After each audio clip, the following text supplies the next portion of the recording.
Good morning, people. Here we are. This is a brand new phone, brand new day. There's the crook legs. There's the crook legs.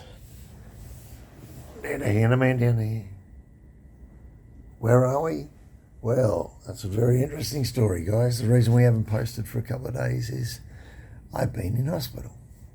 Yep, that's right. This is a hospital room, and here we are. So the kids have been treated like royalty here. We've got a big story coming about Port Macquarie Base Hospital. That's right. You will not believe. Oh hell, I'm going to tell you, I got laughed at for being a childhood sexual abuse survivor. That's right. An employee of the New South Wales Health Department laughed at a survivor, that being me, of childhood sexual abuse. He was bullying me at the time about my dogs. They're not service dogs. You won't get them in a taxi. Da-da-da. I put my hand up and told him to stop, to disengage. I didn't ask him out there. Didn't matter. So I pulled my camera out and I filmed him. And as soon as I turned the camera on, the coward retreated. Because see, truth was captured on that camera. His laughter was captured on that camera. Evidence that cannot be changed.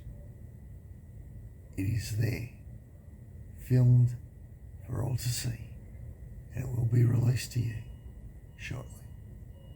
But we've got a legal strategy and development.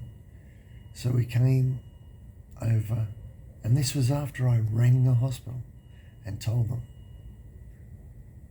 my name's Andrew McGowan. I have complex PTSD because of childhood trauma. I have 2 assistance animals who help me navigate through life. So we went to the hospital, thinking that everyone had been told, because that's what I'd done.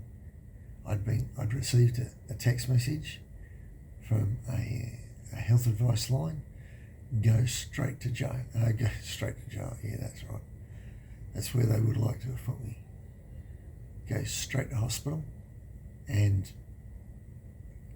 so I rang and warned them that I was coming. I rang them and warned them that I was taking my dogs.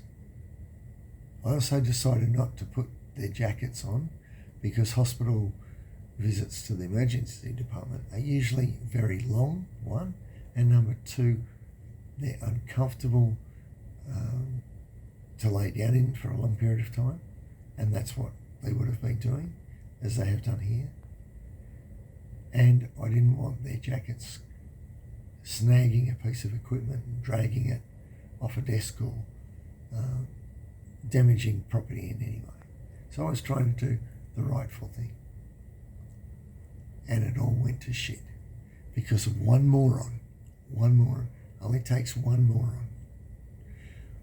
The whole time at Port Macquarie again, no drama. No one said anything other than beautiful dogs. Aren't they well behaved? Wow, things like that. So I pay for a motel room. I call a cab. I go to the hotel, and I fall asleep. I'm starting to have a nightmare, and Essie wakes me up. I wake up all startled and shaking, and so I take myself off and have a nice hot shower and just relax. Then I come back to the room and I think I really need to go to the hospital. I'll go to Kempsey Hospital. They know me. I've been there before. They treated me well. So, ring Kempsey Hospital, tell them I'm coming. No worries, Andrew, get here. They can't help me with an ambulance to order it to come over here, so I ring New South Wales Ambulance. New South Wales Ambulance turn up. I drop the key in the night slot and walk out.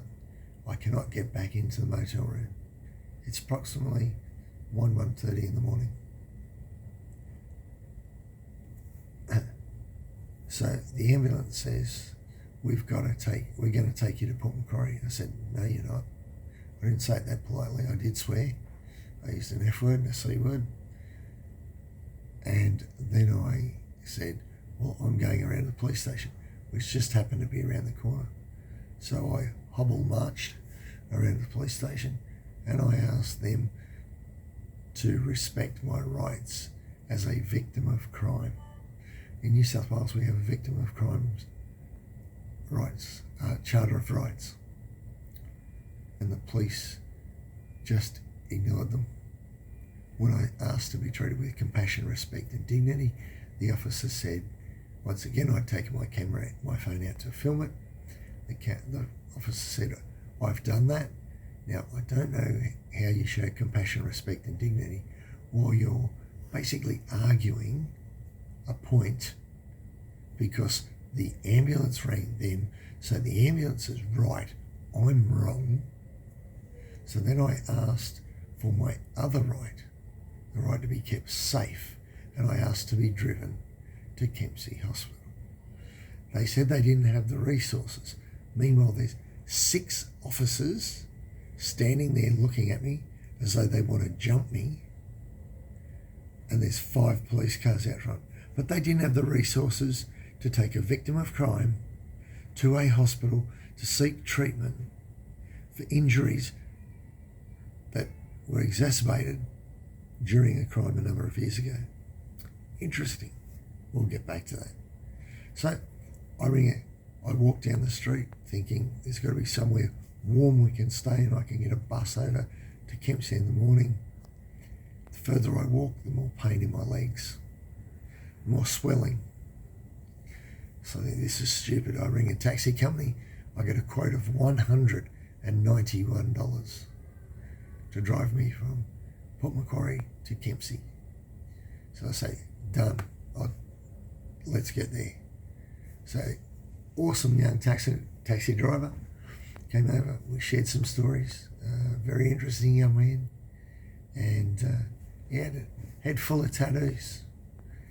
And people misjudge people. People judge me based on my beard and my shorts and thongs, or my trackie and thongs, and a jumper, that I'm homeless and I'm a bum. Well, I'm not. And when they start talking to me, they understand. He drove us over here. The difference was when I stepped into the ER, the first words were, Andrew, we're so sorry. What happened to you at Port Macquarie? Then we got into the triage. 3 nurses got on the floor and they were all patting Zeusy and Lovelacy Girl and I. It was such a relief. If you're ever anywhere within striking distance and you need a hospital and you can wait to get to Kempsey Hospital and you've got a service dog or an assistance animal or whatever label you want to put on it, get to Kempsey Hospital. Because at Kempsey Hospital, they not only love you, they love your dog. Huge shout out. I cannot give enough props.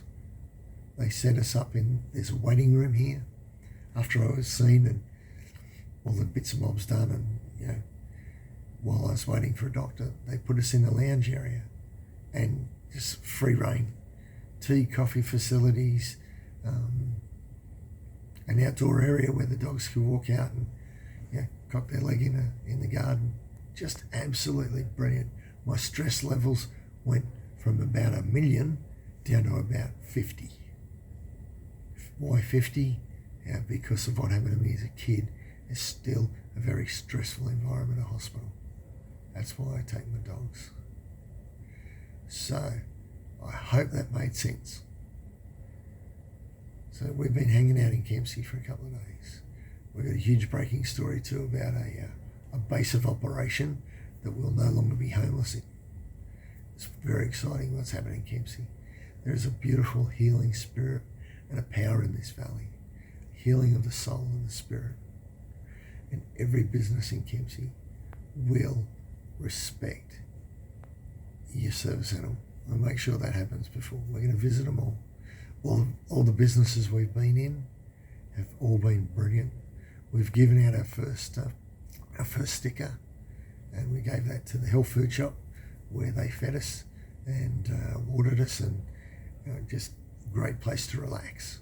Beautiful, peanut butter made every day, beautiful local honey, just awesome produce, but they serve it all up with a batch of love.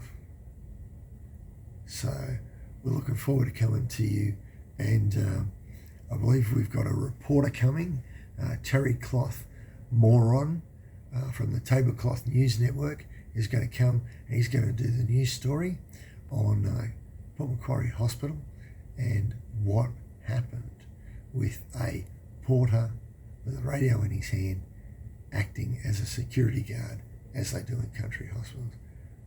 Everybody, we love you. Take care.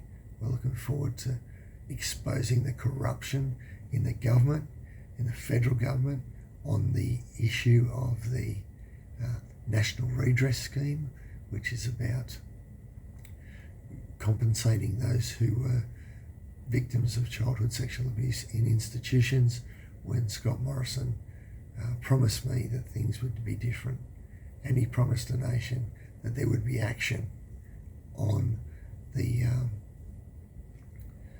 front of the Royal Commission.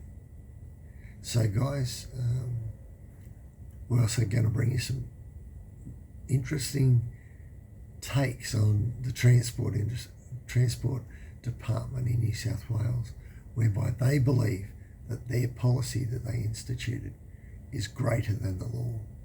And we all know nothing trumps law. Facts ain't defamation.